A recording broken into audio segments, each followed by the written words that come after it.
नमस्कार मित्रांनो. तर आपण जे महाराष्ट्र सेट परीक्षा आहे त्याची सेट परीक्षेची आपण महामॅरेथॉन चालू केलेली आहे. त्याच्यामधला आज भाग 5वा आहे. 5व्या भागामध्ये आपण पाहणार आहोत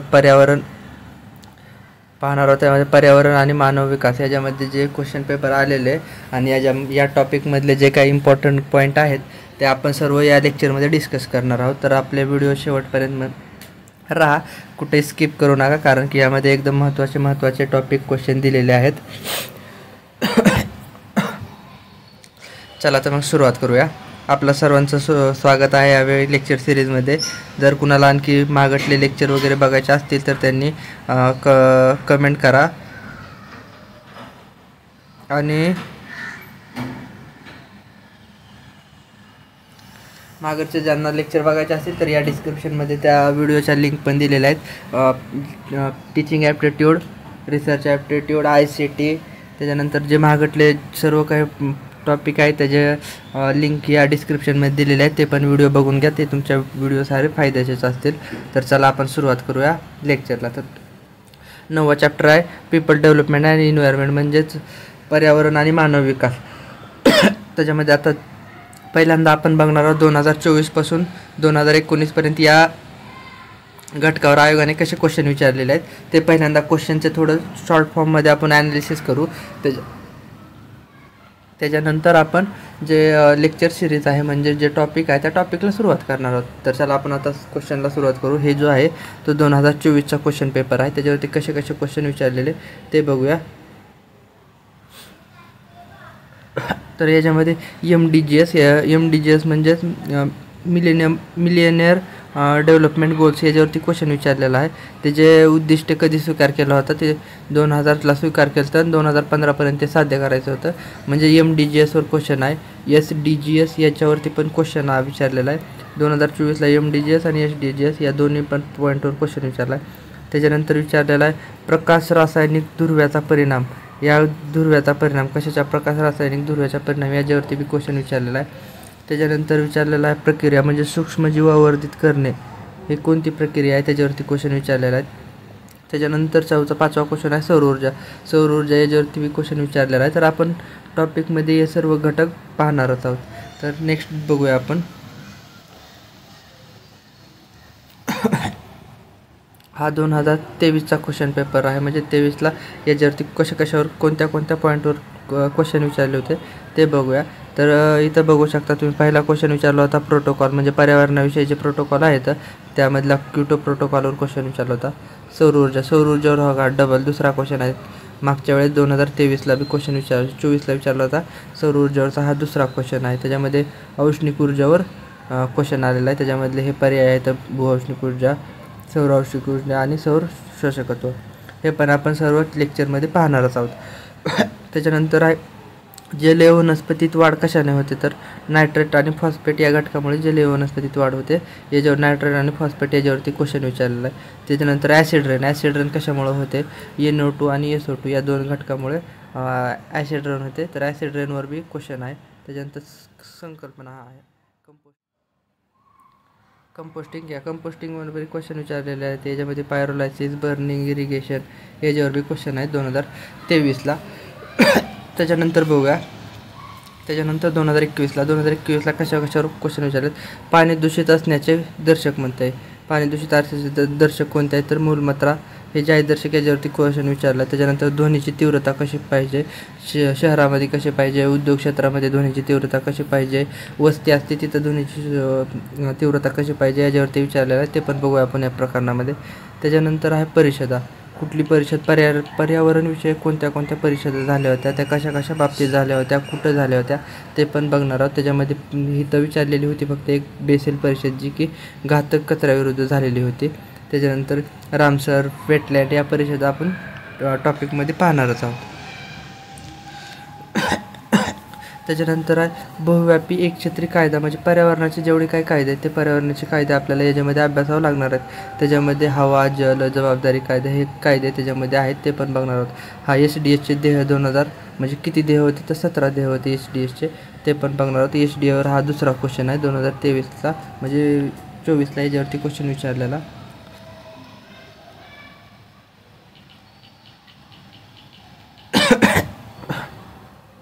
तर 2020चा क्वेश्चन पेपर 2020ला कोणत्या घटकावर पॉईंटवर क्वेश्चन विचारले, तर कचऱ्याचे प्रकार विचारले होते. त्याच्यामध्ये शेतातील हानिकारक कचरा याच्यावरती क्वेश्चन विचारलेला आहे.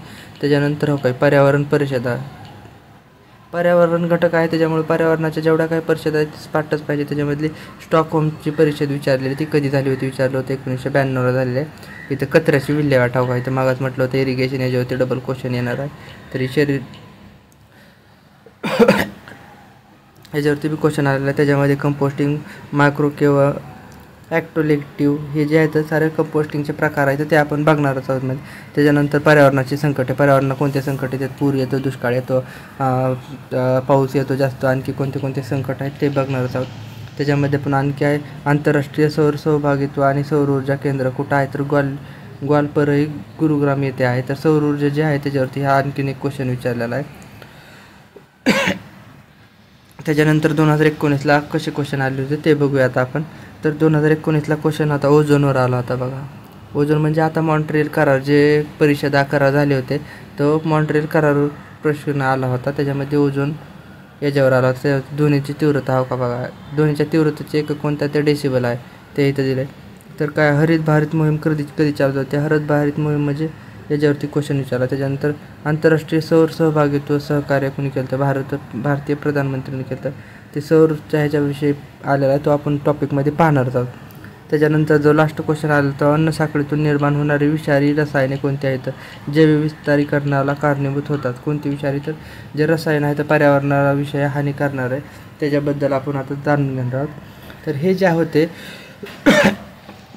हे होते 2024पासून 2019पर्यंत कोणत्या टॉपिकमधल्या कोणत्या घटकावर जास्त क्वेश्चन विचारले होते ते पाहिलं आपण. तर आता इथून आपण करणार आहोत टॉपिकला सुरुवात. तर इथून आता 9वा जो टॉपिक आहे पीपल डेव्हलपमेंट अँड एन्व्हायरमेंट, म्हणजेच पर्यावरण आणि मानव विकास, याला आपण सुरुवात करणार आहोत. तर चला आपण त्याच्यामध्ये कोणते घटक आहेत ते बघूया. तर इथं विचारले पर्यावरणविषयक कायदे. तर पर्यावरणामध्ये कोणते कायदे झालेले आहेत तर त्याचा अभ्यास आपण करणार आहोत. याच्यामध्ये कसं मी जास्त डाटा घेतलेला नाही, कारण आतापर्यंत जसे क्वेश्चन आलेले त्या क्वेश्चननुसारच पर्यावरणावर कोणते पर्यावरणाचे कायदे आहेत आणि तो कायदा कधी आला होता, तो कोणत्या साली आला होता, एवढेच क्वेश्चन आहेत. त्याच्यामुळे मी काय जास्त डीपमध्ये घेत नाही, कारण की एक्झाम ओरिएंटेडच आपण सारे लेक्चर चालू केलेले आहेत. त्याच्यामुळं एक्झाम ओरिएंटेडच आपण फक्त मटेरियल प्रोव्हाइड करतो. तर पहिला कायदा कोणता आहे, वन्यजीव संरक्षण कायदा आहे. वन्यजीव संरक्षण कायदा 1972ला चालू केला होता. तर 9 सप्टेंबर 1972ला वन्यजीव संरक्षण कायदा चालू केला होता. त्याच्यानंतर आहे जलप्रतिबंध आणि प्रदूषण नियंत्रण कायदा, तो 1974ला जलप्रतिबंध आणि प्रदूषण नियंत्रण कायदा चालू केला होता. तर तो 13 मार्च 1974ला संमत झाला आणि 1978 आणि 1988मध्ये याच्यामध्ये सुधारणा केल्या. कोणत्या कायद्यात, तर जलप्रतिबंध आणि प्रदूषण नियंत्रण कायदा यामध्ये सुधारणा केल्या होत्या. त्याच्यानंतरचा कायदा आहे तो वन संवर्धन कायदा. वन संवर्धन कायदा 1980चा आहे, पण त्याच्यामध्ये डबल सुधारणा केली होती. ते सुधारणा 1988ला याच्यामध्ये डबल सुधारणा करण्यात आली. त्याच्यानंतर जो चौथा कायदा आहे तो वायू प्रदूषण नियंत्रण कायदा, जो की 1981मध्ये स्थापन करण्यात आला होता. त्याच्यामध्ये पण सुधारणा केली. ते सुधारणा जी केली ते 1987मध्ये वायू प्रदूषण नियंत्रण सुधारणा करण्यात आली. त्याच्यानंतर जो आहे पर्यावरण संरक्षण कायदा. पर्यावरण संरक्षण कायदा 1986चा आहे. पर्यावरण संरक्षण कायदा हा 1986चा. तर हे होते पर्यावरणविषयक कायदे होते. कारण की याच्यानंतर जे आहे ते पर्यावरण बचाव आंदोलन, कोणते आंदोलनं केली होती, कुठं झाली होती पर्यावरण बचाव आंदोलन, ते बघणार आहोत आपण. तर त्याच्यामध्ये सुरुवात करूया आपण आता पहिल्या आंदोलनापासून. तर पहिलं आंदोलन आहे चिपको आंदोलन. चिपको आंदोलन कुठं झाले होते आणि कधी झाले होते ते बघूया आणि कुणी केलं होतं. तर चिपको आंदोलन 1973ला चिपको आंदोलन केलं. याचं नेतृत्व जे होतं तर सुंदरलाल बहुगुणा व चंडी प्रसाद भट या दोघा जणांनी याचं चिपको आंदोलनाचं नेतृत्व केलं होतं. आणि हे चिपको आंदोलन जे आहे ते UPमधील मंडल खेड्यातील बिश्नोई समाजाने वृक्षतोडी विरुद्ध आंदोलन केलं होतं. म्हणजे या बिश्नोई समाजाचं असं म्हणणं होतं की तिथं जास्त वृक्षतोड होत होती, त्याच्यामुळे वृक्षतोड करू नये म्हणून चिपको आंदोलन केलं होतं 1973ला UPमध्ये. त्याच्यानंतर आहे अपिको आंदोलन. अपिको आंदोलन 1983ला झालं. अपिको आंदोलन 1983 झालं. ते कुठं झालं होतं? ते झालं होतं कर्नाटक राज्यामध्ये. तर ते कशासाठी झालं होतं? तर पश्चिम घाटातील जैवविविधतेच्या संवर्धनासाठी. जो पश्चिम घाट आहे, पश्चिम घाटामध्ये जेवढं जैवविविधता आहे त्याचं रक्षण करण्यासाठी अपिको आंदोलन 1983ला कर्नाटक राज्यामध्ये चालू केलं होतं. त्याच्यानंतर आहे शांतीघाटी बचाव आंदोलन. शांतीघाटी बचाव आंदोलन 1973ला चालू झालं होतं. ते कुठे चालू होतं? केरळमध्ये. शांतीघाटी हे एक जंगल आहे. शांतीघाटी हे एक जंगल आहे. हे जंगलच्या रक्षणासाठी येथील स्थानिक लोकांनी याचं आंदोलन केलं होतं. त्याला जंगलघाटी शांतीघाटी जंगल आंदोलन बचाव आंदोलन असं म्हटलं जातं. तर त्याच्यानंतरचा आपण पुढचा पॉईंट बघणार आहोत. सहस्त्र विकासाची ध्येय म्हणजेच MDG म्हणजे मिलियनम डेव्हलपमेंट गोल्स. MDGs हे बघणार. त्याच्यावरती क्वेश्चन आलेले होते 24ला बी 23ला बी या घटकावर क्वेश्चन आलेले आहेत. त्याच्यामुळं हे जरा महत्त्वपूर्णच आहे. तर याची सुरुवात कधी झाली तर 2000मध्ये न्यूयॉर्क येथील परिषदेमध्ये शतकोत्तर विकासाची 8 ध्येय ठरवली होती. म्हणजे MDGsचे ध्येय किती आहेत? MDGsचे ध्येय 8 ध्येय आहेत. जे की कधी सुरुवात झाली होती? ह्या 8 ध्येयांची ही झाली होती 2000ला सुरुवात झाली होती. आणि 2015पर्यंत हे ध्येय जे आहेत हे ध्येय पूर्ण करण्याचा उद्देश होता यांचा. तर सन 2015पर्यंत हे साध्य करायची होती. पण हे 8 ध्येय आहेत, ही 8 ध्येय सन 2000पर्यंत साध्य झाली नाही आहेत. त्याच्यामुळे त्याच्यानंतर जे आहे ते SDG चालू केली होती.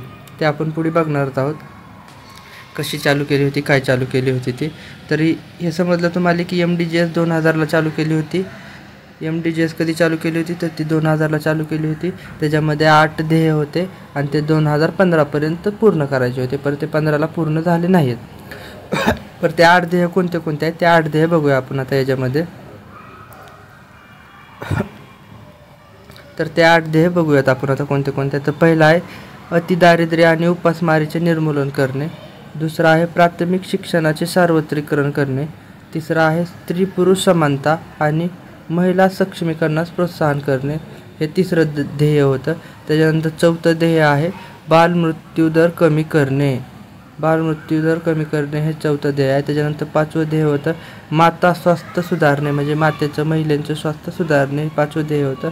त्याच्यानंतर 6वं ध्येय आहे HIV, एड्स, मलेरिया आणि इतर आजारांशी लढा देणे. त्या काळात जे रोग होते त्यांच्याचे संरक्षणासाठी विविध सुविधा तयार करायच्या होत्या. हे एक ध्येय होतं. त्याच्यानंतर 7वं ध्येय आहे पर्यावरणाचा समतोल सातत्याने राखणे. आणि सर्वात शेवटीचा 8वं ध्येय आहे विकासासाठी जागतिक स्तरावर भागीदारी निर्माण करणे. हे जे होते ते हे MDGचे 8 ध्येय होते जे की 2000ला चालू केलेले होते आणि 2015पर्यंत हे पूर्ण करायचे होते. पण ते पूर्ण झालेले नाहीत. त्याच्यामुळं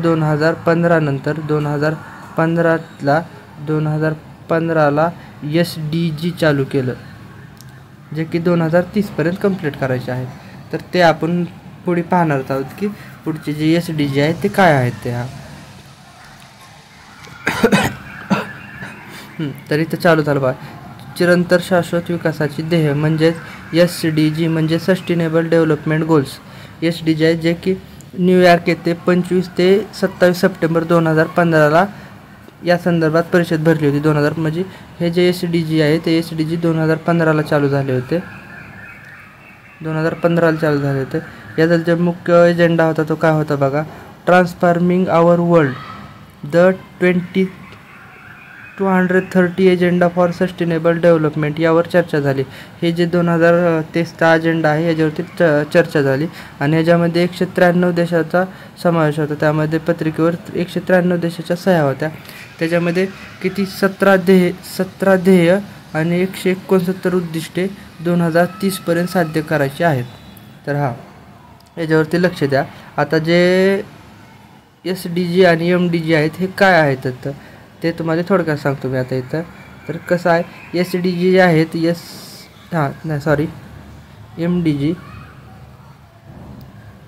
MDG आहेत ती आहे त्याचे 8 ध्येय आहेत. 8 ध्येय 2000ला चालू झाली आणि 2015पर्यंत साध्य करायची होती. ते जे 8 ध्येय आहेत ही 8 ध्येय साध्य झाली नाहीत म्हणून 2015ला काय SDG चालू केली. SDG जे 2015ला चालू केली ते 2030पर्यंत कंप्लीट करायची होती. 30पर्यंत कंप्लीट करायची. त्याच्यामध्ये 17 ध्येय आहेत. किती ध्येय आहेत? 17 ध्येय. MDGमध्ये 8 ध्येय आहेत आणि SDGमध्ये 17 ध्येय, 169 उद्दिष्टे आहेत जे की 2030पर्यंत कंप्लीट करायचे आहेत. तर चला आपण पुढे जाऊया आता.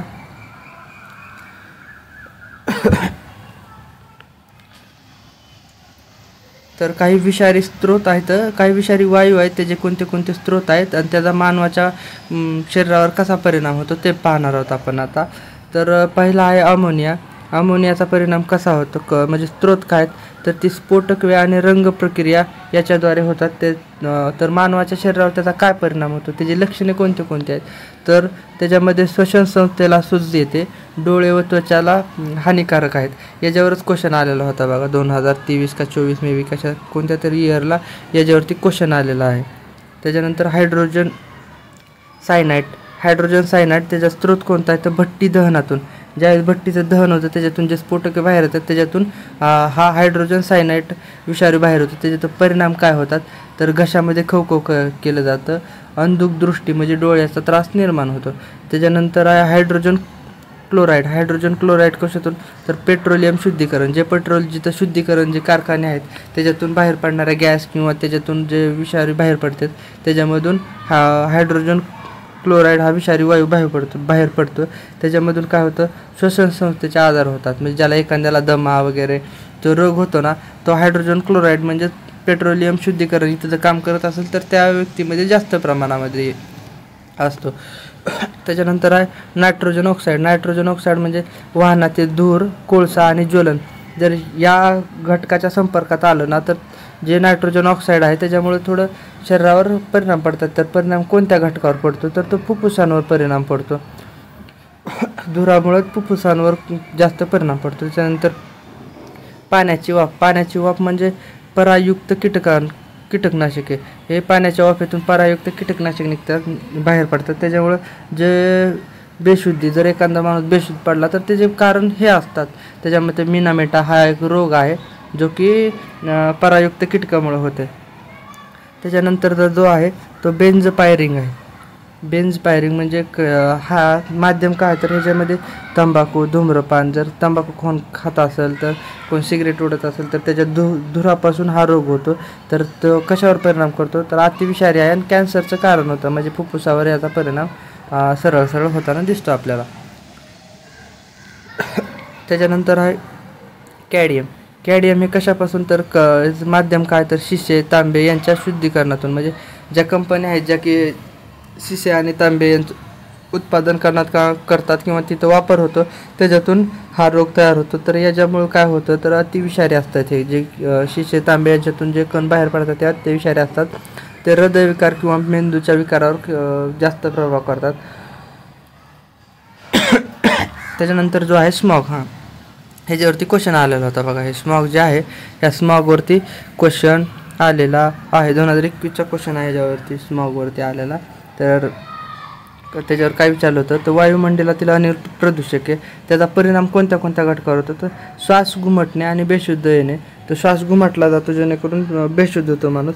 तेच म्हणजे स्मॉग ह्याचा परिणाम या घटकावर होतो. तर चला आपण पुढे जाऊया.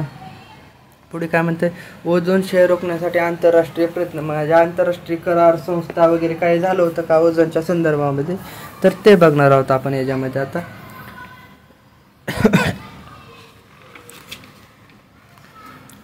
काय म्हणते तो ओझोनचा क्षय रोखण्यासाठी आंतरराष्ट्रीय कोणते प्रयत्न झाले होते तर कोणते आंतरराष्ट्रीय करार झाले होते ते पाहणार आहोत आपण आता. त्याच्यामध्ये पहिला आहे व्हिएन्ना करार जो की 1985 व्हिएन्ना करार झाला होता. तर तो कशा संदर्भात झाला होता तर तो झाला होता क्लोरोफ्लोरोकार्बन उत्पादन व उत्सर्जन यावर नियंत्रण आणण्यासाठी.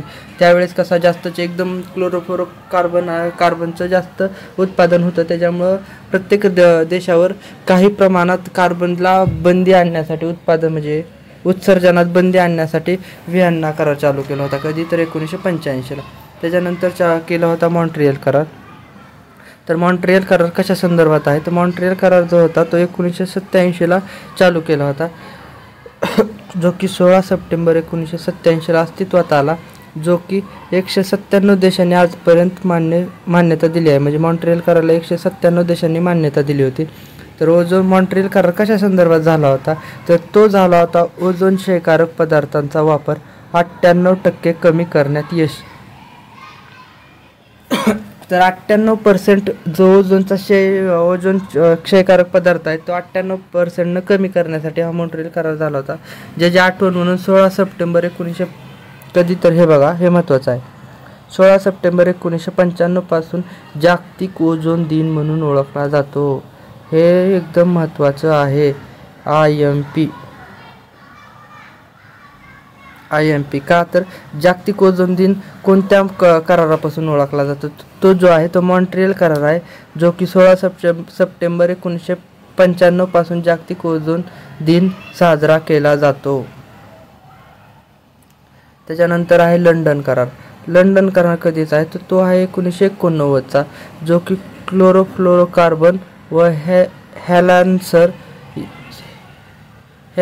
हेलान्सीवर 2000 पर्यंत पूर्ण बंदी आणणे हे या कराराचा उद्देश होता. त्याच्यानंतर आहे हेलसिंकी करार. हेलसिंकी करार हा बी लंडन कराराच्या नंतर लगेच 1989ला स्टार्ट झाला होता, जो की मॉन्ट्रियल कराराचा फेरविचार आहे. मॉन्ट्रियल करार म्हणजे आत्ताच बघितलेला आपण 16 सप्टेंबर 1995ला जागतिक ओझोन दिन हा मॉन्ट्रियल करारापासूनच चालू केला होता. त्याच्यानंतर जो आहे तो आंतरराष्ट्रीय हवामान निधीची स्थापना झाली. कशामध्ये, हेलसिंकी करारामध्येच आंतरराष्ट्रीय हवामान निधीची स्थापना झाली 1989ला. त्याच्यानंतरचा जो आहे पॉईंट होता, त्याच्यानंतरचा पॉईंट आहे जलप्रदूषणाचे मुख्य घटक. तर जलप्रदूषणाचे मुख्य घटक कोणते कोणते आहेत ते बघणार आहोत आपण आता. तर त्याच्यामध्ये नंबर एक आहे फ्लोराईड. त्या फ्लोराईडमधून काय होतं, कोणते परिणाम होतात ते बघणार आहोत आपण आता. तर त्याच्यामध्ये अतिविषारी, पाण्यातून सातत्याने पोटात गेल्यास रक्त कमी होते, हाडे वाकडी होतात आणि वजन घटतं. तर फ्लोराईड जो आहे याच्यामुळे काय होतं, तर पाण्यातून सातत्याने पोटात गेल्यामुळे त्यातून रक्त कमी होतं, हाडे वाकडी होतात आणि वजन घटतं. हे फ्लोराईडचे जे आहे ते घटक, त्याच्यामुळं हा विकनेसपणा हा येतो. त्याच्यानंतर आहे शिसे.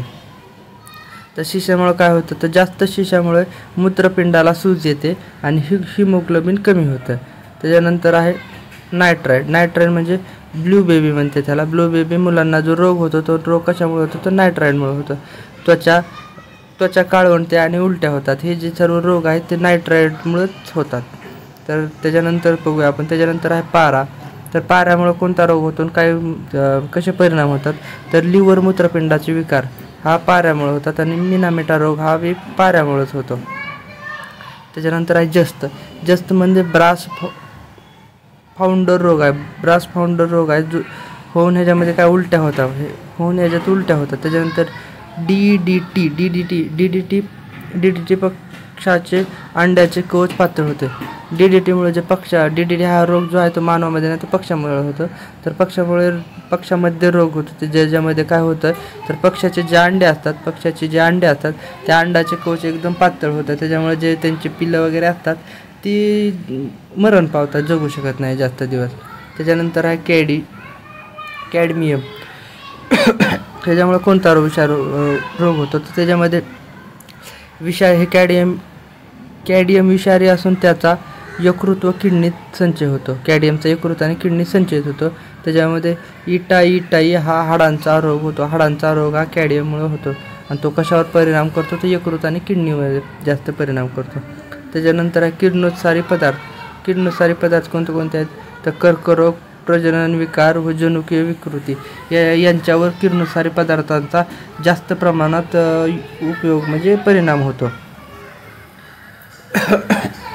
त्याच्यानंतर पाहणार आहोत आपण ध्वनी प्रदूषणाचे कोणते कोणते स्तर ते पाहणार आहोत आपण आता.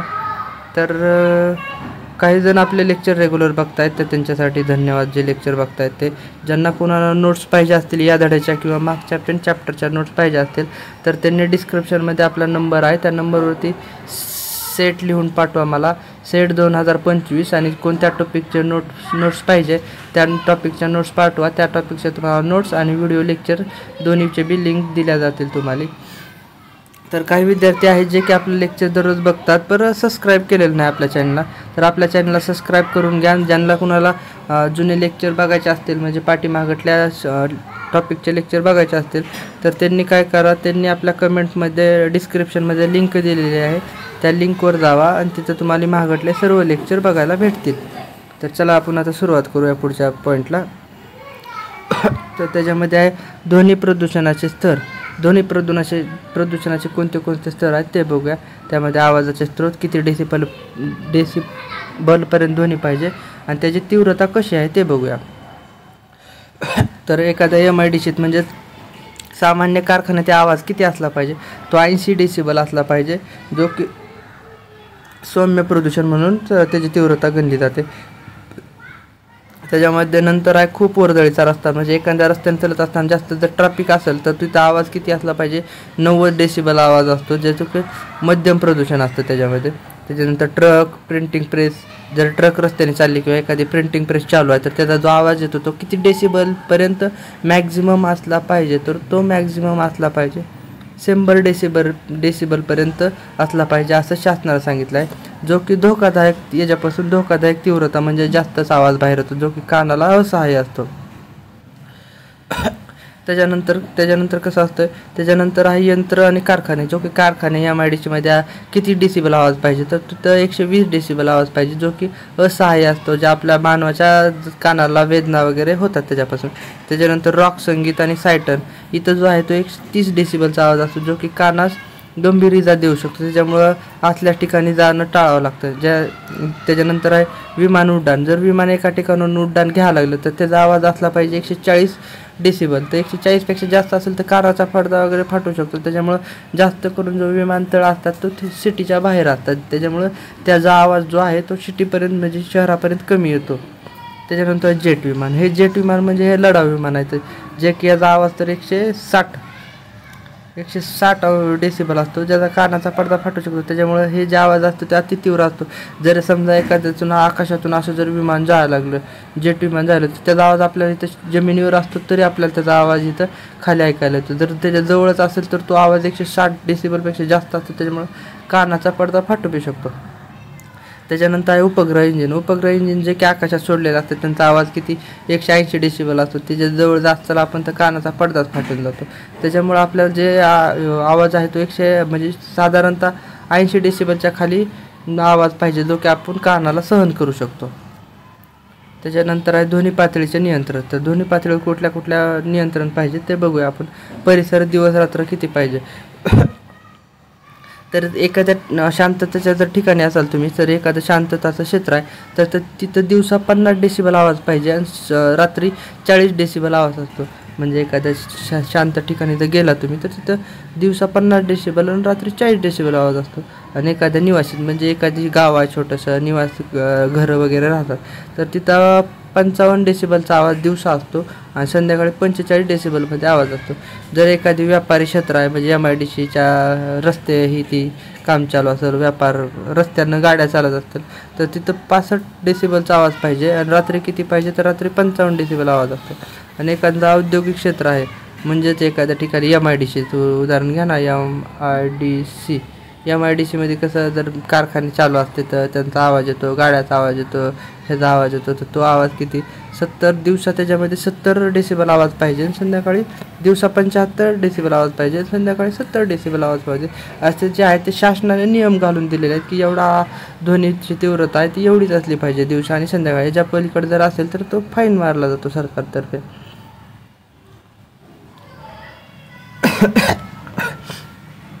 त्याच्यानंतर आहे किरणोत्सारी पदार्थ कोणते आहेत, त्याच्यातून किरणोत्सारी पदार्थातून प्रदूषण होतं, ते कोणते पदार्थ ते बघूया आपण आता. तर किरणोत्सारी प्रदूषणाचे स्रोत कोणते आहेत तर ते बघूया आपण. त्याच्यामध्ये काय कॉस्मिक किरणे, 2 आहे युरेनियम, रेडॉन थोरियमची खनिजे, नंबर 3 आहे अणुभट्ट्या, नंबर 4 आहे अणुशस्त्रे, नंबर 5 आहे किरणोत्सारी समस्थानिके आणि नंबर 6 आहे क्षकिरणे. नंबर 7 आहे रेडियम प्रक्रिया. हे जे आहेत हे सर्व जे आहेत हे आहेत किरणोत्सारीचे प्रदूषण, किरणोत्सारीमुळे प्रदूषण होतं. तर या घटकांमुळे जास्त करून प्रदूषण होतं. त्याच्यानंतर जे आहेत त्याच्यानंतर आपले पर्यावरणविषयी आंतरराष्ट्रीय करार आहेत, जे की करार आपण आता बघणार आहोत. तर मॉन्ट्रियल करार आपण मागास पाहिलेलं होतं की मॉन्ट्रियल करार जो की ओझोन दिन येतं हे केला जातो. तर त्याच्यामध्ये 1987ला मॉन्ट्रियल करार चालू झाला, जो की 16 सप्टेंबर 1987ला मॉन्ट्रियल येथे मॉन्ट्रियल परिषद जे की कॅनडा येथे भरली होती. कशासाठी भरली होती तर ही परिषद ओझोनचा क्षय रोखण्यासाठी भरली होती, ज्याच्यामध्ये ह्याचा उद्देश काय होता तर क्लोरोफ्लोरोकार्बन व हॅलोजन यांच्या उत्पादन आणि आयात व वापर यांवर बंदी आणायची होती. त्याच्यामुळे जे आहे ते हे मॉन्ट्रियल करार चालू केला होता. मग इथंच मॉन्ट्रियल करारामध्ये 16 सप्टेंबर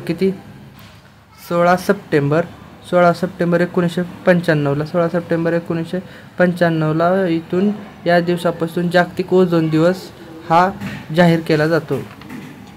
16 सप्टेंबर 1985 जागतिक ओझोन दिवस. त्याच्यानंतर जो आहे त्याच्यानंतर रिओ दी जेनेरिओ आहे त्याच्या 3 परिषदा झाल्या होत्या. त्या कुठं झाल्या होत्या ते बघूया. तर जी पहिली परिषद झाली होती ती 3 ते 14 जून 1992ला जी की ब्राझीलमध्ये झाली होती, जे की स्टॉकहोम या ठिकाणी झाली होती. 1992ची रिओ दी जेनेरिओ कुठली झाली होती तर स्टॉकहोममध्ये झाली होती. त्याचा उद्देश काय होता तर त्याचा उद्देश होता हरितगृहवायूचे वातावरणातील प्रमाण धोक्याच्या पातळीपेक्षा कमी राखणे. म्हणजे हरितगृहवायू जे ग्रीन गॅसेस आहेत त्यांचं प्रमाण जे आहे ते धोक्याचं प्रमाण आहे ना, पातळी आहे ना, त्याच्यापेक्षा कमी करण्यासाठी 1992ला स्टॉकहोम येथे रिओ द जेनेरिओ परिषद भरली होती. त्याच्यानंतर त्याला रिओ जाहीरनामा त्याच परिषदेमध्ये रिओ जाहीरनामा प्रसिद्ध केला, ज्याच्यामध्ये 172 देश सहभागी होते. याच्यामध्ये अजेंडा 21 हा चालू केला होता. अजेंडा 21 त्याच्यामध्ये UNCED ही जी संस्था ही चालू झाली होती. म्हणजेच united conference of environment and development ही संस्था कधी चालू झाली तर 1972च्या स्टॉकहोम परिषदेमध्ये संस्था चालू झाली होती. त्याच्यानंतर जे दुसरी परिषद आहे जी की रिओमधली त्यालाच अर्थ समिट म्हणतात, जे की 2002ला झाली होती. तर 2002ची कुठं झाली होती जोहान्सबर्गला. तर 1972ची जी झाली होती 1972ची ती झाली होती स्टॉकहोमला आणि 2002ची झाली ती जोहान्सबर्गला. याच्यावरती क्वेश्चन विचारलेले आहेत, त्याच्यामुळे हे जे आहे ते लक्षात येत असू द्या तुम्हाला. तर त्याच्यामध्ये एक संस्था स्थापन झाली होती. ती कोणती संस्था आहे WSSD म्हणजेच world summit on sustainable development. ही कधी स्थापन झाली होती तर 2002च्या अर्थ समिट जे जोहान्सबर्गमध्ये झाली होती तर तिथं स्थापन झाली होती. त्याच्यानंतर रिओ 20 म्हणजे ही रिओ 20 नाव असं का दिलं तर ही 1972ला पहिली झाली होती. तर 1972पासून 2012ला ही रिओ 20 परिषद झाली. याच्यामध्ये 20 वर्षाचा कालावधी गेला, त्याच्यामुळे रिओ 20 नाव दिलं याला. ही जी परिषद आहे ही ती रिओ द जेनेरिओ परिषद आहे, जे की 2012मध्ये भरली होती, जी की रिओ या शहरामध्येच भरली होती. कोणती तर रिओ या शहरामध्ये. याच्यामध्ये एक संस्था स्थापन झाली ती म्हणजे UNCED म्हणजेच united conference of sustainable developments ही संस्था याच्यामध्ये स्थापन झाली. तर 3 परिषदा झाल्या रिओ दी जेनेरिओच्या, ज्याच्यामध्ये पहिली परिषद जी झाली ती 1992ला झाली, जी की स्टॉकहोममध्ये झाली. दुसरी जी झाली ती जोहान्सबर्गला 2002ला झाली. जी तिसरी झाली रिओ 20 ती रिओ शहरामध्ये झाली, जी की 2012ला झाली. 2012ला झाली. या 3 कॉन्फरन्स म्हणजे परिषद झाली. त्याच्यानंतर जे आहे त्याच्यानंतर झाला होता क्योटो करार. याच्यावरती क्वेश्चन आला होता बघा, क्योटो प्रोटोकॉल याच्यावरती क्वेश्चन आलेला होता, जो की 1972ला झाला होता. तर याच्यामध्ये काय काय झालं होतं ते बघूया आपण. तर विकसित देशातील हरितगृह वायूच्या उत्सर्जनावर नियंत्रण आणण्यासाठी 5.2% घट करावी असं रिओ कराराचं म्हणणं होतं. ज्याच्यामध्ये कोणते कोणते गॅस होते ते बघूया आपण. त्यामध्ये CO2 म्हणजे carbon dioxide, methane, nitrous oxide आणि क्लोरोफ्लोरोकार्बन आणि सल्फर हेक्साफ्लोराईड हे जे 6 गॅस आहेत, या 6 गॅसवर किती टक्के 5.2% घट आणावी यासाठी क्योटो प्रोटोकॉल जो 1997ला परिषद झाली त्याच्या या परिषदेमध्ये यांचं हे उद्देश होता. त्याच्यानंतर आहे मॉन्ट्रे नोंदणी म्हणजे त्याला रामसर करार म्हणतात, जो की 1971ला झालेला होता. याच्यावरती पण आयोगाचा क्वेश्चन आलेला आहे, तर त्याच्याविषयी आपण थोडीफार माहिती जाणून घेऊया. तर रामसर करार म्हणजे काय ते जाणून घेऊया पहिल्यांदा. तर तंत्रज्ञानातील विकास, प्रदूषण किंवा इतर मानवी हस्तक्षेपामुळे पारिस्थितिकीय वैशिष्ट्यामध्ये बदल झाले किंवा घडण्याची शक्यता आहे अशा आंतरराष्ट्रीयदृष्ट्या महत्त्वाच्या जलमय क्षेत्राची सूची. हे बघा, हे महत्त्वाचं आहे. जलमय क्षेत्राची सूची ज्याच्यामध्ये जलमय क्षेत्र आहे, ज्याची नोंदी घेतल्या जातात, तर त्या नोंदी ज्या आहेत त्या रामसर करारामध्ये घेतल्या जातात. त्यालाच रामसर स्थळे असंही म्हटलं जातं, ज्याच्यामध्ये मॉन्ट्रे नोंदणी ही जलमय ठिकाणाची नोंदवही आहे. जलमय ठिकाणाची नोंदवही त्यालाच रामसर स्थळे असं देखील म्हटलं जातं. त्याच्यानंतर 1996मध्ये ब्रिस्बेन येथील सदस्यांच्या परिषदेमध्ये स्वीकृत झाली. कुठल्या परिषदेमध्ये? ब्रिस्बेन येथील सदस्यांच्या परिषदेमध्ये 1996ला रामसर करार स्वीकृत झाला. त्याच्यानंतर आहे बेसिल करार. याच्यावर पण क्वेश्चन आलेला आहे. बेसिल करारावर क्वेश्चन आलेला आहे. तर चला बघूया याच्याबद्दलची माहिती आपण. बेसिल करार हा 1989ला स्टार्ट झाला होता. बेसिल करार जो की स्वित्झर्लंडमध्ये झाला होता, जो की 22 मार्च 1989ला बेसिल करार झाला. ज्याचा उद्देश काय होता ते बघूया आपण. तर हानिकारक कचऱ्यांची सीमापार व वाहतूक व त्याची विल्हेवाट यांचे नियंत्रण. तर हानिकारक कचऱ्याचं सीमापार आणि वाहतूक व त्याची विल्हेवाट कशी लावायची, हानिकारक कचरा त्याचं नियंत्रण कसं करा, याच्यावर बेसिल करार झाला होता. म्हणजे बेसिल करार जो झाला होता तो कशावर झाला होता, तर कचऱ्याची विल्हेवाट किंवा नियंत्रण, कचऱ्याच्या संदर्भामध्ये बेसिल करार झाला होता. हाच क्वेश्चन विचारला होता की बेसिल करार कशा संदर्भात झाला होता, तर कचऱ्याची विल्हेवाट लावण्यासाठी. तर इथं काय म्हणते, हानिकारक कचऱ्यापासून होणाऱ्या प्रतिकूल परिणामांपासून मानवी आरोग्य व पर्यावरण यांचे संरक्षण करणे याचा उद्देश होता. या बेसिल कराराचा उद्देश काय होता, तर प्रतिकूल परिणामांपासून मानवी आरोग्य व पर्यावरण यांचे संरक्षण करणे. कशाच्या? कचऱ्याच्या होणाऱ्या हानिकारक पदार्थापासून. तर हे बेसिल कराराचा उद्देश होता. याच्यावरतीच क्वेश्चन आलेला होता. त्याच्यानंतर स्टॉकहोम परिषद.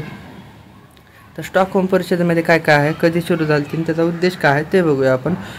तर स्टॉकहोम परिषद ही 22 मे 2001 रोजी स्टॉकहोम म्हणजे स्वीडनमधलं स्टॉकहोम हे शहर आहे, इथं भरली होती. त्याच्यानंतर 17 मे 2004 पासून ही परिषद अंमलात आली. त्याच्यानंतर रसायनांपासून मानवी आरोग्य व पर्यावरण यांचे संरक्षण करण्यासाठी कायम प्रदूषण करणाऱ्या सेंद्रिय पदार्थांचा स्टॉकहोमवर करार. तर सेंद्रिय पदार्थांचा स्टॉकहोमवर करार कशासाठी, तर मानवी आरोग्य आणि पर्यावरणाच्या संरक्षणासाठी ही स्टॉकहोम परिषद भरली होती 2001ला स्टॉकहोम या शहरामध्ये, जो की स्वीडनमधलं स्टॉकहोम हे शहर आहे, तिथं स्टॉकहोम परिषद भरली होती. त्याच्यानंतर आहे पॅराशिखर परिषद, जे की 2015ला पॅराशिखर परिषद भरलेली आहे.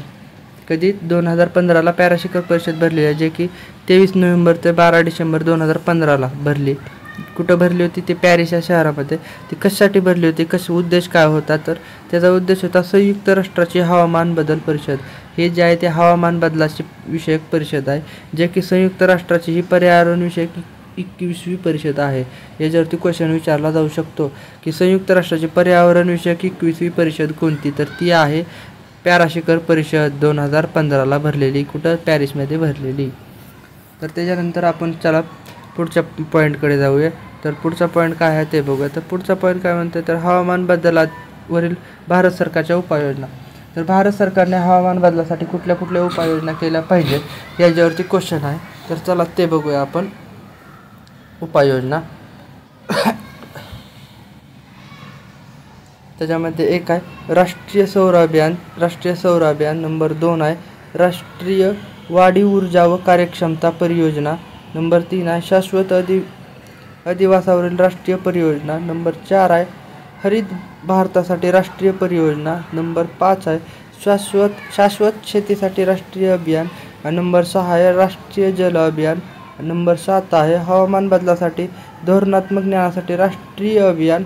नंबर 8 आहे हिमालयन परिसंस्था जनासाठी राष्ट्रीय अभियान.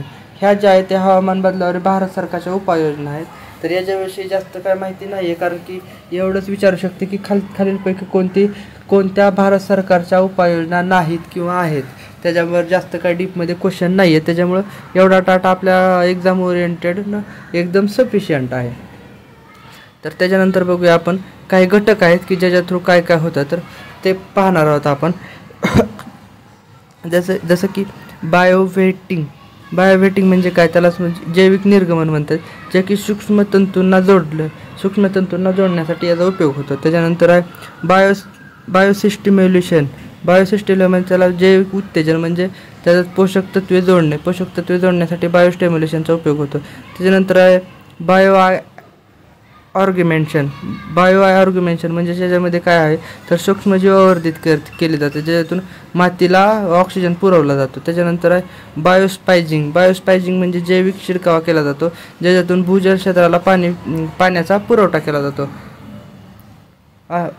पाण्याचा नाही, ऑक्सिजनचा पुरवठा केला जातो तर भूजल क्षेत्राला. तर हे जे काही पॉईंट आहेत हे बी महत्त्वाचं आहे, कारण की याच्यावरती क्वेश्चन आलेला होता, त्याच्यामुळे हे पॉईंट याच्यामध्ये ॲड केलेले आहेत. त्याच्यानंतर आहे सौर औष्णिक ऊर्जा, त्याचा उपयोग कशासाठी होतो, भूऔष्णिक ऊर्जा तो कशासाठी आहे, आणि सौर प्रकाश ऊर्जा त्याचा उपयोग कशासाठी केला जातो ते पाहणार आहोत आपण आता. तर सौर औष्णिक ऊर्जा आहे त्याच्यापासून काय केलं जातं, पाणी गरम करण्यासाठी सौर औष्णिक ऊर्जाचा उपयोग केला जातो.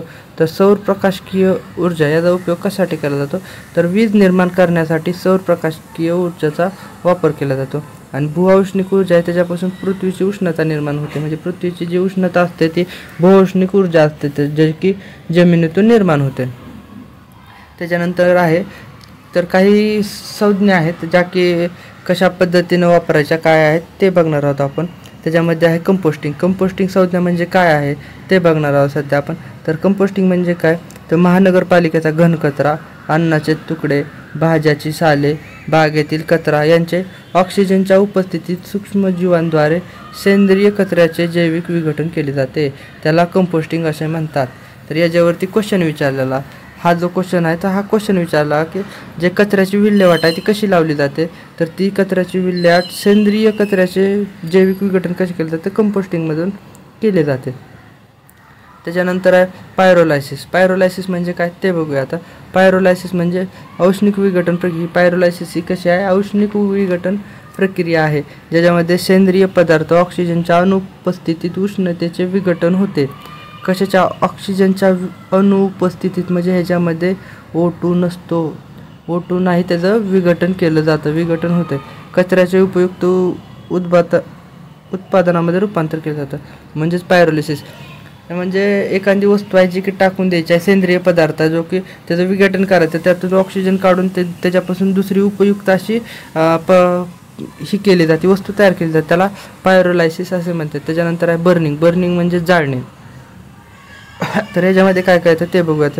याचा उद्देश काय आहे बर्निंगचा, तर कचऱ्याचे प्रमाण कमी करणे आणि जागा मोकळी करणे, त्यासाठी बर्निंग हा पर्याय शोधला जातो, जेणेकरून की जुने टाकाऊ कचरा, झाडांच्या फांद्या आणि वाळलेली झाडं, प्लॅस्टिक इत्यादी जाळलं जातं. त्याच्यामुळं ती जाळल्यामुळं कसं त्या कचऱ्याची जागा बी कमी होऊन जाते. त्याच्यानंतर आहे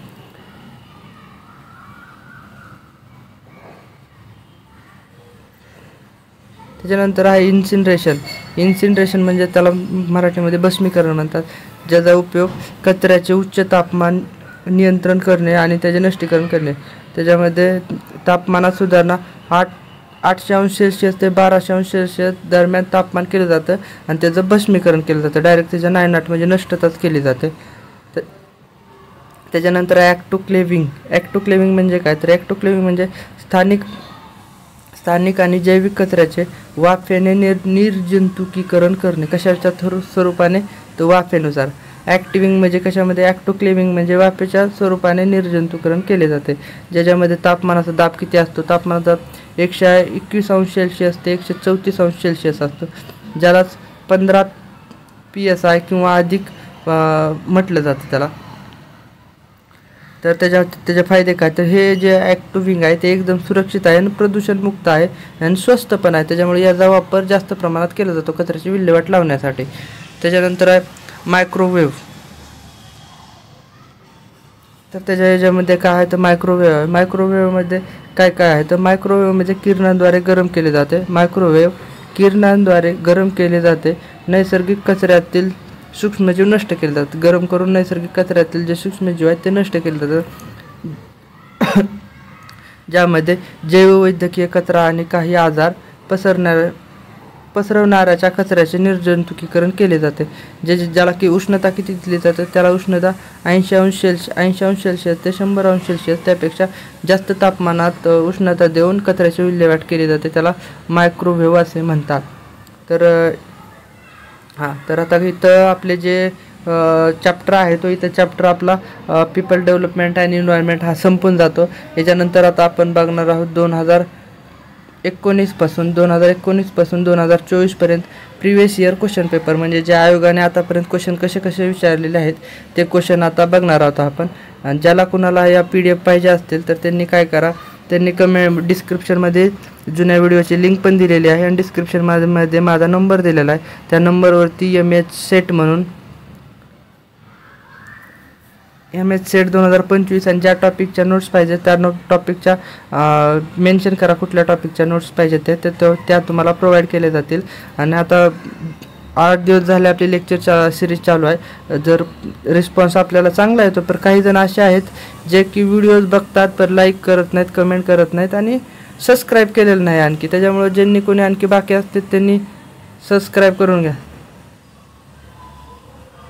आपल्या चॅनलला सबस्क्राईब करून घ्या, कारण की तुम्हालाच असेच नवीन व्हिडिओ आणखी 4 दिवस आहेत, 4 दिवसामध्ये भेटून जातील. तर चला आपण आता सुरुवात करूया क्वेश्चन पेपरला, जे प्रिव्हियस इयरचे क्वेश्चन पेपर चालू होते.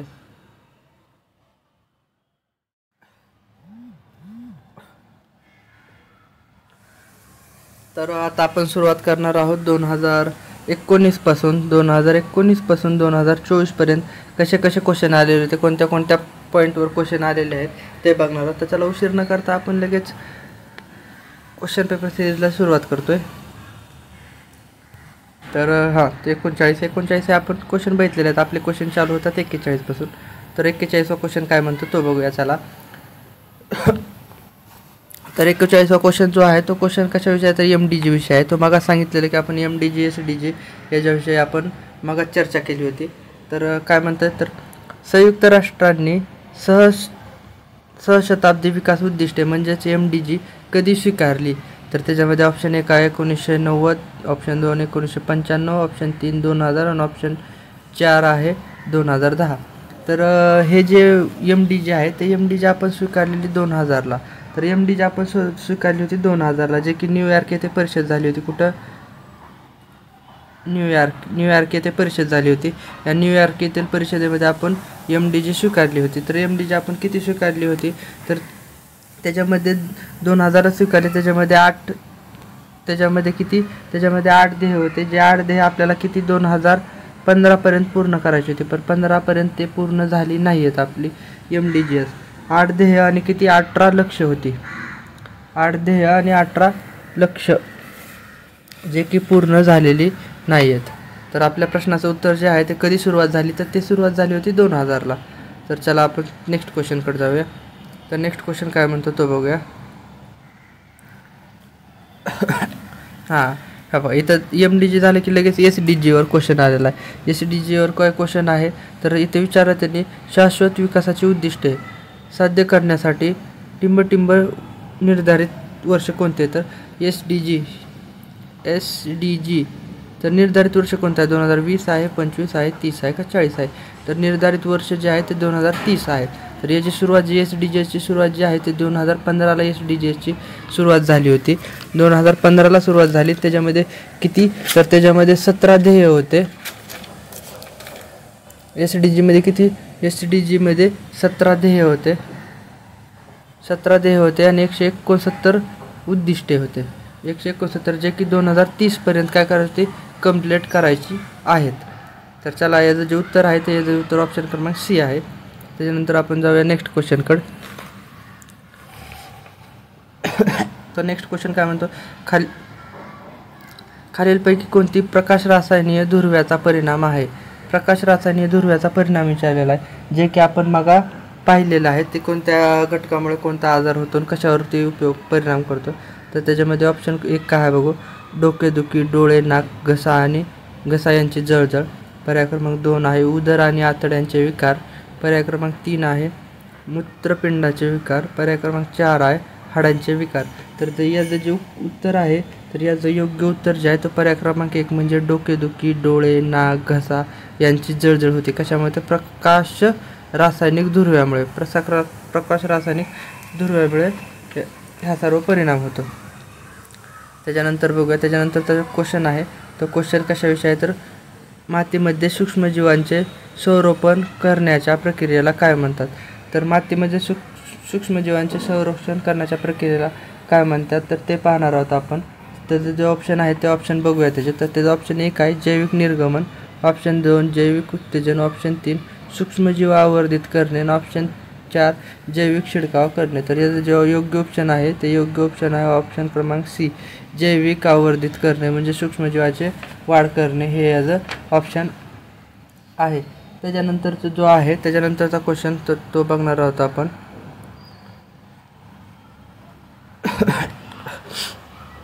त्याच्यानंतरचा जो क्वेश्चन आहे तो क्वेश्चन आहे सूर्यप्रकाशाच्या संपर्कात आल्यावर सौर पटलाचा कोणता घटक थेट विद्युत प्रवाह निर्माण करण्यास जबाबदार असतो. विद्युत प्रवाह कुठल्या घटकातून केलं जातं, तर त्याच्याविषयी क्वेश्चन विचारला आहे. तर तो पर्याय 1 आहे अखंड विद्युत पुरवठा यंत्र. पर्याय 2 अर्धवाहक सामग्री. पर्याय 3 परावर्तक. पर्याय 4 विजारी संच. तर याचं जे उत्तर आहे तर याचं उत्तर आहे ऑप्शन क्रमांक बी, अर्धवाहक सामग्री, जे की थेट विद्युत प्रवाह निर्माण करण्यास जबाबदार असतो. त्याच्यानंतर आहे पर्यावरण शिक्षण.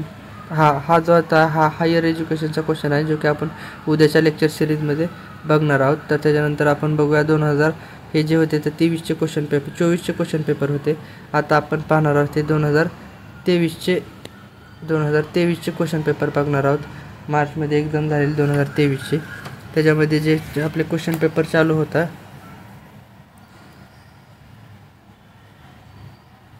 तर आपलं 41 पासून आपले क्वेश्चन पेपर चालू होतं, ज्याच्यावर की पहिलाच क्वेश्चन आहे जो की क्योटो प्रोटोकॉलवर विचारलेला आहे. तर चला याच्याबद्दल थोडी जाणून घेऊया माहिती. तर प्रश्न काय म्हणतं, क्योटो प्रोटोकॉल हा टिंब संबंधित आहे. तर क्योटो प्रोटोकॉल कशाच्या संबंधित आहे तर त्याच्याविषयी आता आपण बघूया. पहिला 1 आहे जैवविविधतेचे संधारण. पर्याय 2 आहे ओझोन संरक्षण.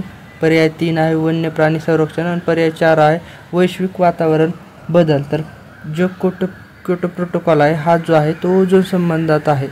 कशाच्या संबंधित आहे, तो ओझोन संबंधी आहे क्योटो प्रोटोकॉल. त्याच्यानंतरचा क्वेश्चन बघूया आपण. तर नेक्स्ट क्वेश्चन काय आहे, तर नेक्स्ट क्वेश्चन काय म्हणतो, तर घरगुती कारणासाठी पाणी गरम करण्यासाठी पुढीलपैकी कोणती नैसर्गिक सौर ऊर्जा प्रणाली वापरली जाते. पाणी गरम करण्यासाठी कोणती नैसर्गिक सौर ऊर्जा प्रणाली वापरली जाते. त्याच्यामध्ये ऑप्शन 1 आहे सौर औष्णिक. ऑप्शन 2 सौर प्रकाशकीय. ऑप्शन 3 भूऔष्णिक. आणि ऑप्शन 4 सौर शोषकत्व. तर ह्याच्यामध्ये योग्य ऑप्शन आहे ऑप्शन क्रमांक 1 सौर औष्णिक, जो की आपण मागा लेक्चर सिरीज घेतलेली आहे याच्या पाठीमागं. त्याच्यामध्ये आपण सांगितलेलं की हे जे प्रकार आहेत तर कोणता प्रकार कशामध्ये उपयोगी पडतो त्याच्याबद्दल आपण माहिती सांगितलेली आहे. ज्याला कोणी या PDF नोट्स पाहिजे, या जो सब्जेक्ट आहे या सब्जेक्टच्या नोट्स पाहिजे असतील त्यांनी व्हॉट्सअप डिस्क्रिप्शनमध्ये आपला नंबर आहे, डिस्क्रिप्शनमध्ये नंबर आहे, त्या नंबरवरती व्हॉट्सअपला मेसेज करा की MH सेट 2025 मेसेज करा आणि कोणत्या टॉपिकच्या नोट्स पाहिजेत ते मेसेज टाईप करून पाठवा. तुम्हाला त्या मेसेजच्या नोट्स प्रोव्हाइड केल्या जातील. तर चला आपण जाऊया नेक्स्ट क्वेश्चनकडे. आपल्या पाण्यामध्ये जलीय वनस्पतींचा अमाप वाढ टिंबमुळे वाढतो. तर अमाप वाढ कशामुळे वाढतो हे विचारलं त्यांनी. तर ऑप्शन 1 आहे नायट्रोजन. ऑप्शन 2 आहे फॉस्फेट. ऑप्शन 3 आहे नायट्रोजन आणि फॉस्फेट. आणि ऑप्शन 4 आहे सोडियम. तर याचं जे योग्य उत्तर आहे तर याचं योग्य उत्तर जे आहे ते ऑप्शन क्रमांक सी आहे. म्हणजेच आपल्या पाण्यामध्ये जलीय वनस्पतीचा अमाप वाढ कशामुळे होतो, तर तो वाढ नायट्रेट आणि फॉस्फेट या दोन्ही घटकांमुळे आपल्या ह्याच्या पाण्यामध्ये अमाप वाढ होतो, वनस्पतीच्या जलीय पाण्यामध्ये. तर नेक्स्ट क्वेश्चन बघूया. तर नेक्स्ट क्वेश्चन काय म्हणतो, तर नेक्स्ट क्वेश्चन म्हणतो खालीलपैकी हवा प्रदूषित करणाऱ्या घटकांपैकी कोणता घटक ॲसिड रेन होण्यास कारणीभूत आहे. तर ॲसिड रेन होण्यामध्ये कुठला घटक कारणीभूत आहे ते बघायचं आहे आपल्याला. तर ॲसिड रेनमध्ये पहिला आहे SO2, दुसरा आहे CO2, तिसरा आहे CO आणि चौथा आहे ओझोन.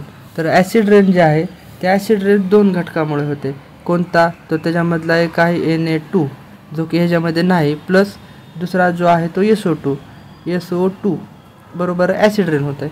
मग ह्याच्या SO2 आहे म्हणजे हा घटक कारणीभूत आहे. याच्यामध्ये NO2 नाही. NO2 जर असता तर NO2 बी घटक कारणीभूत आहे. NO2 प्लस SO2 या 2 घटकामुळे ॲसिड रेन होते. तर त्याच्यानंतरचा आपण क्वेश्चन पाहणार आहोत. त्याच्यानंतरचा क्वेश्चन काय? महापालिकेचा ओला घनकचरा टिंबटिंबाचा वापर करून माती सुपीक करता येते. याच्यावरती आपण आपल्या नोट्समध्ये याच्यावरती आपण लेक्चर घेतलेला आहे. त्याच्यामध्ये हा पॉईंट होता कंपोस्टिंग, पायरोलायसिस, बर्निंग आणि इरिगेशन. याच्यामधले कशामुळं महानगरपालिकेच्या कचऱ्यातून सुपीक माती बनवली जाते हे आपण मग सांगितलेलं होतं. तर कमेंटमध्ये सांगा की याचं उत्तर काय आहे. तर याचं जे उत्तर योग्य आहे ते याचं उत्तर आहे कंपोस्टिंग. कंपोस्टिंगमुळे आपली जी माती काय ते सुपीक बनवली जाते. त्याच्यामुळे कसं आहे लेक्चर जे आहे ते तुम्ही न स्किप करता पहिल्यापासून शेवटपर्यंत बघितलं तर तुमच्यासाठी फायदा होईल. कारण की याच्यातून जे क्वेश्चन आपण जे लेक्चर सिरीज चालू केले ते फक्त क्वेश्चन ओरिएंटेडच आहेत. जास्त काय बाकीच्या फापट पसारा नाही. तुमच्यासाठी जे योग्य परीक्षेसाठीच्या दृष्टिकोनातून आपण क्वेश्चन पेपर म्हणजे महामॅरेथॉन सिरीज चालू केलेली आहे. त्याच्यामुळं ते तुम्ही बघा, डिस्क्रिप्शनमध्ये त्या लेक्चरची लिंक दिलेली आहे आपल्याला. तर आता आपण पाहणार आहोत 2021चा क्वेश्चन पेपर. 2021च्या क्वेश्चन पेपरमध्ये जो क्वेश्चन आहे तो कशा प्रकारे आलेला आहे ते बघूया. तर त्याच्यामध्ये चला सुरुवात करूया पहिल्या क्वेश्चनला. तर काय म्हणतोय तर टिंबटिंबमुळे ई सॉईल असणे म्हणजे पाणी टिंबटिंबमुळे दूषित असण्याचे दर्शक आहे. त्याच्यामध्ये काय मलमूत्रा 2 आहे, तेला 3 आहे, जंतुनाशक आणि 4 आहे तणनाशक. तर याचं जे उत्तर आहे तर याचं उत्तर आपण पहिल्यांदा ह्या क्वेश्चन पेपर सिरीजच्या आधी आपण थोडे शॉर्ट लिस्टमध्ये घेतलं होतं की कशावर क्वेश्चन आलेला आहे. तर त्याच्यामध्ये हे सांगितलं होतं की आपल्याला ऑप्शन क्रमांक 1 मलमूत्रा याचं योग्य ऑप्शन आहे. त्याच्यानंतर आपण बघणार आहोत नेक्स्ट क्वेश्चन. तर नेक्स्ट क्वेश्चन काय आहे ते बघूया. हे पण आपल्या नोट्समध्ये पॉईंट होता आहे. हा जशाचा तसा क्वेश्चन आपल्या नोट्समधला आलेला आहे. तर तिथे काय म्हणते बघा. तर नागरी वस्तीसाठी दिवसा ध्वनी तीव्रतेच्या पातळीमध्ये जास्तीत जास्त प्रमाण खालीलपैकी कोणते असावे. तर ध्वनी तीव्रतेच्या ह्याच्यासाठी खालीलपैकी कोणते जास्तीत जास्त पर्याय असावे तर त्याच्यामध्ये दिलेलं आहे. तर त्याच्यामध्ये जे ऑप्शन आहे कशासाठी विचारलं यांनी विचारलं नागरी वस्तीसाठी. तर आपण आता सारेच पर्याय बघू कोणतं कशासाठी आहे. नागरी वस्तीसाठी जे आहे ते पर्याय क्रमांक जे 55 आहे ते त्यांचं योग्य उत्तर आहे. तर 75 डेसिबल जे आहे 75 डेसिबल ते 70 डेसिबल हे जे आहे हे कशासाठी असतं तर हे औद्योगिक क्षेत्रासाठी. कसल्यासाठी? औद्योगिक क्षेत्र जे आहे तर औद्योगिक क्षेत्रासाठी 70 ते 75 डेसिबल असलं पाहिजे. आणि 55 ते 45 डेसिबल आहे. 55 ते 45 डेसिबल हे जे आहे हे जे निवासी क्षेत्र म्हणजे जे की आपलं आता निवासी क्षेत्रासाठी 45 ते 55 डेसिबल असलं पाहिजे. त्याच्यानंतर जे आहे ते 55 ते 65 डेसिबल 55 ते 65 डेसिबल जे आहे 55 ते 65 डेसिबल हे व्यापारी क्षेत्रासाठी आवश्यक असतं. 55 ते 65 डेसिबल व्यापारी क्षेत्रासाठी असतं. आणि एवढंच आहे 55 ते 65 व्यापारी डेसिबल क्षेत्रासाठी. आणि हे जे असतं ते औद्योगिक क्षेत्राच्या पुढचे जे क्षेत्र असतं जसे की विमानतळाचे ज्यासाठी येते त्याच्यासाठी 80+ त्याला डेसिबल आवाज लागतो. म्हणजे सामान्य कारखाना एखादा कारखान्यातला जर आवाज असेल तर तो 80+ कारखान्यातला. तर हे जे आपलं उत्तर आहे या पर्यायाचं उत्तर ऑप्शन क्रमांक बी निवासीसाठी 55 डेसिबल 55 ते 45 डेसिबलमध्ये निवासी क्षेत्रामध्ये आवाज असला पाहिजे असं गव्हर्नमेंटनं सांगितलेलं आहे. त्याच्यानंतर बघूया आपण. त्याच्यानंतर काय घातक कचरा सीमेपार चळवळीला नियमन व नियंत्रण करणाऱ्या परिषदेला टिंबटिंब म्हणून ओळखले जाते. तर कचऱ्याविषयी परिषद आहे. तर कचऱ्याविषयी परिषद तुम्हाला मग सांगितलं होतं कोणते आहे. त्याच्यामध्ये 1 दिली बेसल, 2 आहे CITES आणि 3 आहे रामसर परिषद आणि 4 आहे वेटलँड परिषद. तर याच्यामध्ये कसं आहे तर याच्यामध्ये जे परिषद होती ती परिषद तुम्हाला मग सांगितलेलं की त्याचं योग्य ऑप्शन जे आहे 43चं त्याचं योग्य ऑप्शन आहे बेसल परिषद आहे. तर बेसल परिषद त्याच्याबद्दल तुम्हाला थोडक्यात सांगतो की 22 मार्च 1998ला बेसल परिषद झाली. कधी 1989ला, सॉरी 98 नाही, 1989ला झाली होती, जी की स्वित्झर्लंड झाली होती. आणि ही फक्त कचऱ्याच्या संदर्भात आहे. हे त्यावेळेस पण आपण लेक्चर सिरीज घेताना पण उद्देश केला होता. त्याच्यानंतर CITES ही जी आहे ती 1973ला परिषद झाली होती. 1973ला परिषद झाली होती. ही कशा संबंधात आहे तर ही आहे संकटग्रस्त वनस्पती आणि प्राणी यांच्या यादी नोंद करण्यासाठी CITES ही परिषद आहे. त्याच्यानंतर रामसर परिषद जी आहे तर रामसर परिषद इराणमध्ये 1971ला रामसर परिषद झाली होती. तर ती कशासाठी तर ते पाणथळ संवर्धन म्हणजेच एखाद्या ठिकाणचं पाणथळ क्षेत्र असेल त्याच्या संवर्धनासाठी हे रामसर परिषद झालेली होती. आणि त्याच्यानंतर आहे वेटलँड परिषद. तर याच्यानंतर आपण नेक्स्ट क्वेश्चन बघूया. तर नेक्स्ट क्वेश्चन काय आहे ते बघूया.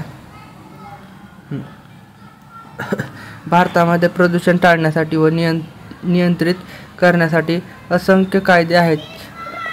यापैकी पुढील कायदा बहुव्यापी एकछत्री कायदा म्हणून कोणाला ओळखलं जातं. तर मग आपण कायदे घेतलेले होते, कधी सुरुवात झाली तर त्याचा उद्देश काय होता तेवढंच घेतलेलं होतं. तर बहुव्यापी कायदा विचारला, त्याच्यामध्ये हवामान प्रदूषण, जलप्रदूषण, जबाबदारी आणि पर्यावरण. तर आपल्याला इथं सरळ समजून येतं की जो पर्यावरण संरक्षण कायदा आहे त्याच्या पर्यावरणामध्ये हवा, जल, जबाबदारी ह्या सर्व गोष्टी येतात. म्हणजे बहुव्यापी कायदा जो आहे तो पर्याय क्रमांक C पर्यावरण संरक्षण कायदा आहे. तर आता हे जो हवामान प्रदूषण कायदा आहे तो कधी चालू होता तर तो 1981ला चालू झाला होता. जलप्रदूषण कायदा जो आहे तो 1974ला चालू झाला होता. आणि एन्व्हायरमेंट म्हणजेच पर्यावरण संरक्षण कायदा जो 1956ला चालू झाला होता. तर आपलं जे क्वेश्चन उत्तर आहे बहुव्यापी एकछत्री कायदा कोणता तर पर्यावरण संरक्षण कायदा जो की 1956ला चालू झाला होता तो आहे. त्याच्यानंतर आपण आता नेक्स्ट क्वेश्चनकडे जाणार आहोत. तर नेक्स्ट क्वेश्चन काय म्हणतो तर नेक्स्ट क्वेश्चन काय, सामाजिक व आर्थिक विकासाची युनायटेड नेशनने शाश्वत विकासाची ध्येय ठरवली आहेत. तर शाश्वत विकासाची ध्येय किती ठरवलेली आहेत तर शाश्वत विकासाची ध्येय किती ठरवलेली आहेत हे विचारलं त्यांनी. म्हणजे SDG किती आहेत तर SDG आहेत, SDG किती तर 17 ध्येय आहेत. SDG 17 आहे जे की 2015ला ठरवली होती, म्हणजे 2030पर्यंत कंप्लीट करायचे आहेत. आणि MDG कधीचे आहेत,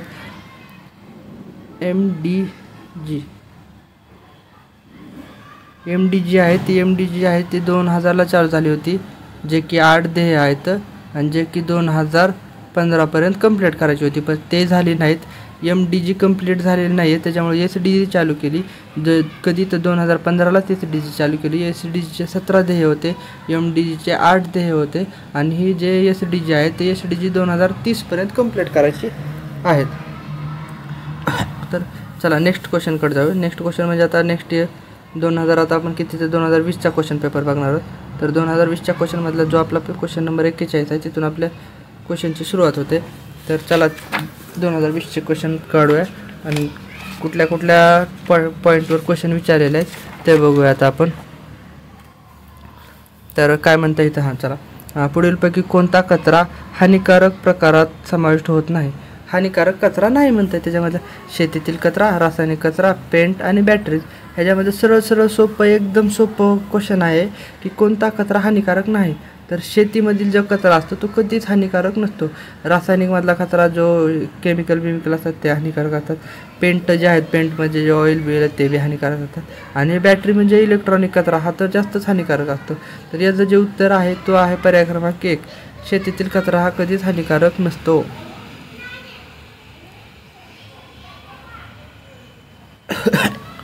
त्याच्यानंतर आहे क्वेश्चन नंबर नेक्स्ट क्वेश्चन बघूया. तर 1992मध्ये टिंबटिंब येथे संयुक्त राष्ट्रसंघाची पर्यावरण व विकास संबंधीची परिषद भरली होती.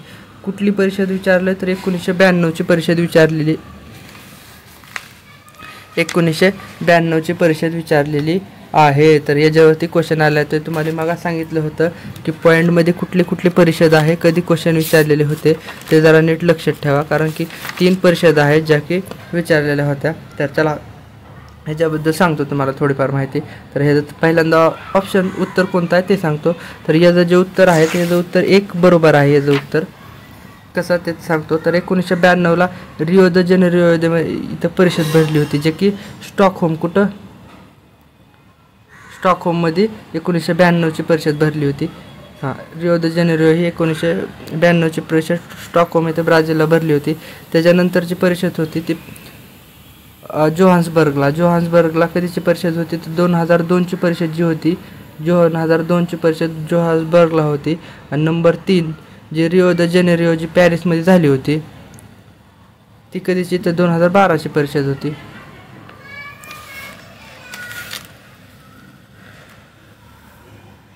परिषद होती. तर त्याच्यानंतर आपण बघूया नेक्स्ट क्वेश्चनकडे जाऊया. तर नेक्स्ट क्वेश्चन काय म्हणतो बघा. मानवी व प्राणी पेशी अवयव व दूषित शरीरवय व जैववैद्यकीय कचऱ्याची विल्हेवाट टिंबटिंबाच्या साह्याने लावले जाते. जैववैद्यकीय कचऱ्याची विल्हेवाट म्हणतं इथं. कसल्या जैववैद्यकीय कचऱ्याची विल्हेवाट कशाने लावली जाते. तर याचं जे ऑप्शन आहे तर ऑप्शन बघूया. तर एक आहे म्हणजे याचं जे ऑप्शन आहे ते ऑप्शन बघूया कोणते कोणते आहेत. तर त्याच्यामध्ये एक आहे ॲक्ट टू लिव्हिंग, नंबर 2 आहे मायक्रोवेव्ह, नंबर 3 आहे कंपोस्टिंग आणि नंबर 4 आहे इरिगेशन. तर याचं जे ऑप्शन आहे ते ऑप्शन नंबर डी हे योग्य उत्तर आहे. कारण की वैद्यकीय कचऱ्याची विल्हेवाट म्हणलं, वैद्यकीय कचऱ्याची विल्हेवाट ही इरिगेशनच लावली जाते. हे आपण आपल्या नोट्समध्ये पॉईंट आहे त्याच्यामध्ये पाहिलं होतं की याच्या थ्रू आपले म्हणजे कोणत्या कसल्या कचऱ्याची विल्हेवाट कशा प्रकारे लावली जाते हे याच्यामध्ये आपण पाहिलेलं आहे. त्याच्यानंतर बघूया आपण नेक्स्ट क्वेश्चन.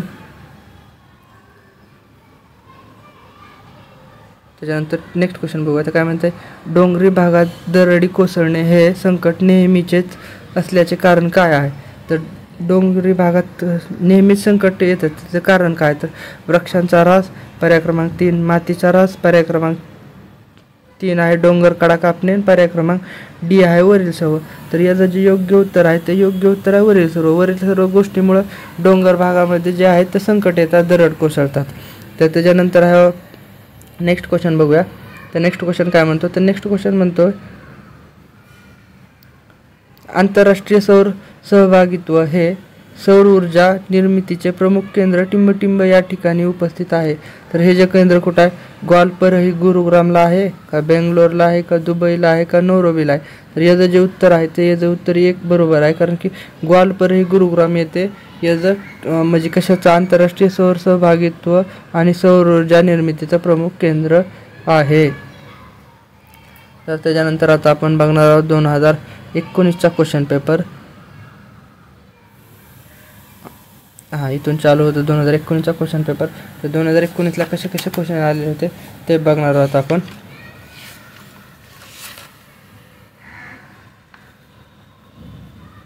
तर इथं काय म्हणतोय, तर ओझोन कमी करण्याच्या पदार्थाविषयीची परिषद टिंबटिंब म्हणून ओळखली जाते. ओझोन कमी करण्यासाठी कोणती बेसिल परिषद आहे, मॉन्ट्रियल करार आहे, रामसर करार आहे का, विविध देशांच्या गटांची परिषद. तर हे जे योग्य उत्तर आहे ते याचं योग्य उत्तर आहे मॉन्ट्रियल करार.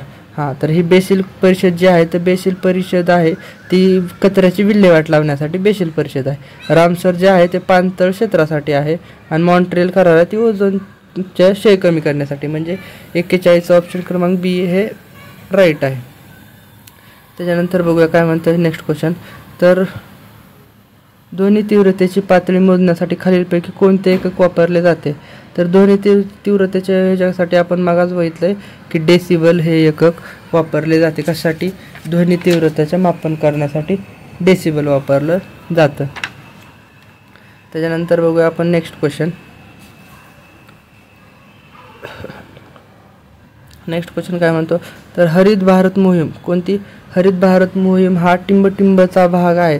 सहस्त्र विकास उद्दिष्टे, नद्या विकास योजना, स्वच्छ भारत मोहीम आणि वातावरण बदलाची राष्ट्रीय कृती योजना.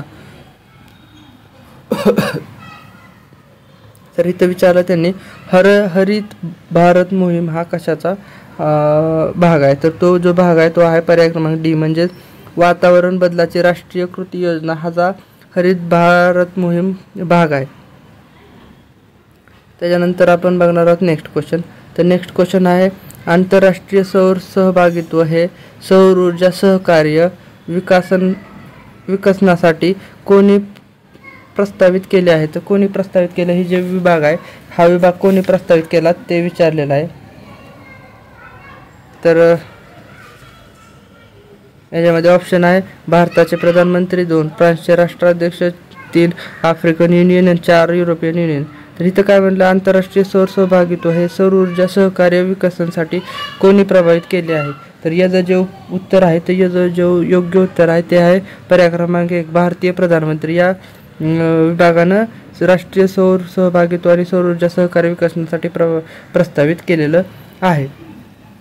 त्याच्यानंतर पाहणार आहोत आपण नेक्स्ट क्वेश्चन, जो की या सिरीजचा आपला लास्ट क्वेश्चन असेल. ते काय म्हणते, अन्न साखळीतून निर्माण होणारी विषारी रसायने टिंबटिंब याला कारणीभूत आहेत. तर विषारी रसायने कशाला कारणीभूत आहेत ते विचारलं. तर नंबर 1 संचयन, नंबर 2 उत्सर्जन, नंबर 3 आहे जैवविस्तारीकरण आणि नंबर 4 आहे काढून टाकते. तर याचं जे योग्य उत्तर आहे, तर योग्य उत्तर आहे पर्याय क्रमांक 3 जैवविस्तारण. तर इथं जे आहे ते आपली लेक्चर सिरीज संपलेली आहे. म्हणजेच जे पर्यावरण आणि मानव विकास आहे याच्यावरती आपले क्वेश्चन पेपर सिरीज संपलेले आहे. ज्याला कुणाला क्वेश्चन पेपर पाहिजे असतील प्रिवियस इयरचे आणि आतापर्यंत जेवढे काही सेटचे टॉपिक आहेत ते त्याच्या नोट्स पाहिजे असतील, तर त्यांनी डिस्क्रिप्शनमध्ये नंबर दिलेला आहे, त्या नंबरवरती जावा, नंबरवरती मेसेज करा MS सेट म्हणून मेसेज करा आणि कोणत्या टॉपिकच्या नोट्स पाहिजे ते बी सांगून द्या. तिथून तुम्हाला व्हॉट्सअपला नोट्स प्रोव्हाइड केल्या जातील. आणि बहुतेक विद्यार्थी आपले लेक्चर तर बघत आहेत पण आपल्या चॅनलला सबस्क्राईब केलं नाही, तर सबस्क्राईब करून घ्या, कारण की इथून पुढे जे येणारे व्हिडिओज आहेत त्याचे नोटिफिकेशन तुम्हाला येऊन जाईल. दुसरीकडे कुठं शोधायची गरज लागणार नाही. आणि तुम्ही सबस्क्राईब केल्यानंतर डिस्क्रिप्शनमध्ये गेला, लिंक केला की प्लेलिस्टमध्ये जा. प्लेलिस्टमध्ये MS सेट म्हणून एक प्लेलिस्ट आहे, MS सेट 2025. जे तिथं गेला की आतापर्यंत जे तुम्हाला सेटसाठी उपयुक्त जे काही मटेरियल आहे ते सर्व तुम्हाला तिथे भेटून जाईल. दुसऱ्या चॅनलवर जाण्याची सहीच गरज नाही आहे. त्याच्यामुळे आपल्या चॅनलला सबस्क्राईब करून ठेवा, सबस्क्राईब करा. आणि thank you for watching my videos. तर आता भेटूया आपण नेक्स्ट लेक्चरला, जे की हायर एज्युकेशनचं आहे, जे उद्याच्याला येऊन जाईल. तर भेटूया नेक्स्ट लेक्चरला. धन्यवाद.